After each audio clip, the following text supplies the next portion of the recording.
Wanita hamil memiliki resiko yang besar terhadap berbagai gangguan kesehatan, tak terkecuali bagi wanita hamil yang bekerja. Di tempat kerja terdapat banyak sekali bahaya. Ada bahaya fisik, bahaya psikologi, bahaya biologi, bahaya ergonomi, dan lain sebagainya. Nah, oleh karena itu, kelompok 5 akan membahas tentang dampak buruk pada kehamilan akibat kerja. Sebelumnya, kelompok 5 terdiri dari saya sendiri, Nurniza Malia, kemudian ada Anida Hairina, dan Dea Yolanda Mawadah. Oke, tanpa berlama-lama lagi, yuk kita simak videonya. Materi yang akan kita bahas, yang pertama, ada anatomi fisiologi organ terkait, yang kedua, patofisiologi penyakit, yang ketiga, manajemen resiko K3, dan yang terakhir, ada tata laksana K3.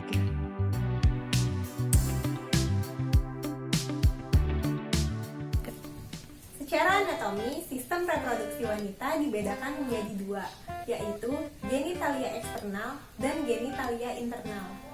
Pertama, kita akan membahas genitalia eksternal terlebih dahulu, yang terdiri dari mons pubis, labia mayora, labia minora, klitoris, glandula vestibularis mayor, dan glandula vestibularis minor. 1. Mons pubis. Mons pubis adalah lemak yang menonjol di sebelah ventral symphysis dan berfungsi sebagai pelindung terhadap benturan dari luar dan menghindari infeksi. 2. Labia mayora. Labia mayora merupakan organ yang terdiri atas dua lipatan ke kaudal dan dorsal dari mons pubis yang berfungsi untuk melindungi organ reproduksi wanita. 3. Labia minora. Labia minora merupakan organ yang terdiri atas dua lipatan kecil di antara kedua labia mayora untuk melindungi vagina serta uretra. 4. Klitoris. Klitoris adalah benjolan kecil yang sangat sensitif terhadap rangsangan. Klitoris berfungsi untuk merangsang gairah wanita pada saat berhubungan seksual. 5. Glandula vestibularis mayor. Glandula vestibularis mayor adalah kelenjar yang bentuknya bulat yang ada di sepanjang dorsal dari bulbus vestibul dan berfungsi melubrikasi bagian distal vagina. 6. Glandula vestibularis minor. Glandula vestibularis minor adalah kelenjar yang berbentuk bulat dan terletak ventral dari symphysis pubis untuk mengeluarkan lendir ke dalam vestibulum vagina dan melembabkan labia minora dan mayora serta vestibulum vagina. Kedua, kita akan membahas genitalia internal yang terdiri dari vagina, tuba fallopi, uterus, dan ovarium. 1. Vagina. Secara anatomi, vagina merupakan organ yang berbentuk tabung dan membentuk sudut kurang lebih 60 derajat dengan bidang horizontal. Vagina berfungsi sebagai jalan lahir dan menjadi ductus excretorius darah menstruasi. 2. Tuba fallopi. Tuba fallopi memiliki panjang masing-masing tuba kurang lebih 10 cm yang berfungsi sebagai tempat fertilisasi atau tempat bertemunya sel sperma dan sel telur. 3. Uterus. Uterus merupakan organ berongga di kafum pelvis minor yang berfungsi sebagai tempat berkembangnya janin. 4. Ovarium. Ovarium adalah sepasang organ yang berbentuk buah kenari dengan panjang 4 cm, lebar 1,5 cm, dan tebal 1 cm yang terletak di kiri dan di kanan dekat pada dinding pelvis. Ovarium berfungsi untuk memproduksi sel telur.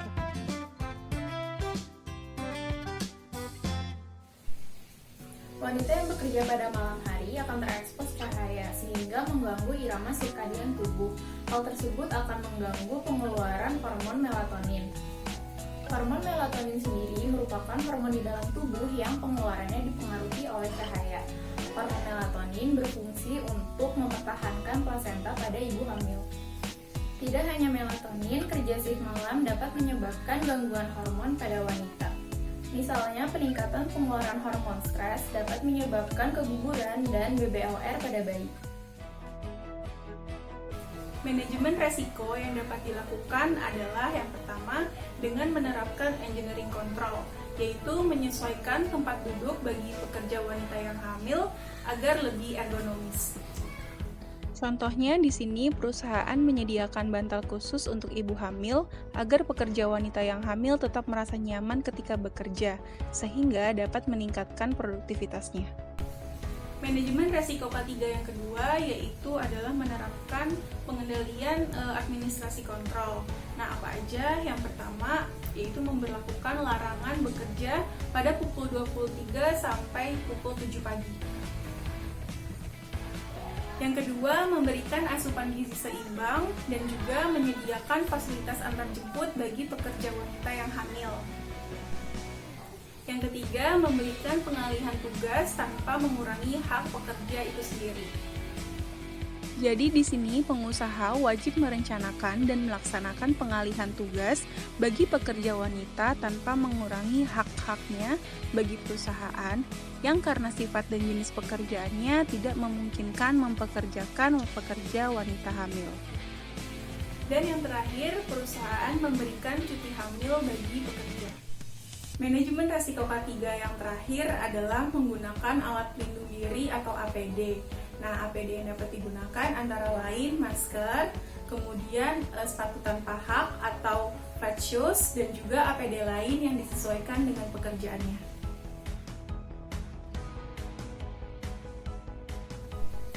Beberapa tata laksana yang dapat dilakukan antara lain yang pertama, melakukan tata laksana hipotermia, yang kedua, melakukan pertimbangan rujukan, yang ketiga, melakukan terapi cairan, nutrisi, dan elektrolit, dan yang keempat, melakukan stabilisasi dan resusitasi. Resusitasi neonatus adalah serangkaian intervensi saat kelahiran untuk mengadakan usaha nafas dan sirkulasi yang adekuat. Resusitasi dilakukan apabila bayi mengalami paling tidak salah satu di antara bayi tidak bernafas, bayi tidak cukup bulan, air ketuban tidak jernih, dan tonus otot bayi tidak baik. Lalu ada stabilisasi. Stabilisasi adalah mengidentifikasi faktor-faktor yang apabila tidak dikoreksi akan memperburuk keadaan dari neonatus pasca resusitasi. Faktor-faktor yang mempengaruhi stabilisasi diantaranya pemeliharaan ventilasi dan oksigenasi, koreksi gangguan asam basa, menangani kebocoran udara di paru, pemantauan kardiovaskuler, pemantauan suhu, serta pemantauan metabolik.